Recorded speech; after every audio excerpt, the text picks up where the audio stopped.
Lord, in all your gracious, infinite wisdom, would you please give me a 2021 Ford Raptor with a 3-inch lift?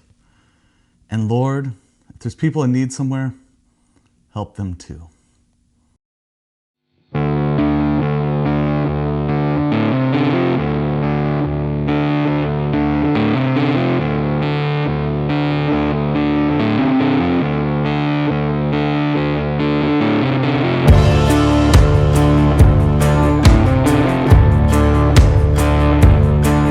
This week, Ron shared from Matthew chapter 20, where Jesus with his followers are going down this road and they come across two blind beggars who get Jesus's attention.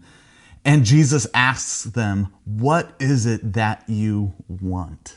Could you imagine if Jesus came up to you and asked you what you want? The beggars have a great response to this question. And they don't ask Jesus for money or resources. They ask Jesus for what only Jesus could give. What would happen if we went to the Lord to ask the Lord for things that only the Lord could do? Sometimes we go to the Lord asking God for these things that are really just kind of our own desires. You know, sometimes in the church, we think our role is to just change people's actions, change their behavior, or get them to think the way that we do so that, if we're honest, it's so we could be more comfortable around them. But the mission of the church is actually something far bigger. It's so that people can hear Jesus and listen to Jesus for themselves. What would happen if our prayers, the things that we ask the Lord for, were kingdom-minded things?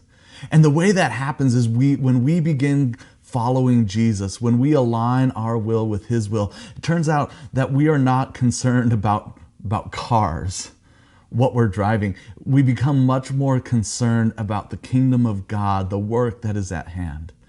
And so our mission as the church is to connect people to Jesus. We're all together in unison. We're longing for this coming kingdom where Christ rules and reigns right here and now. What would happen if our prayers were about that?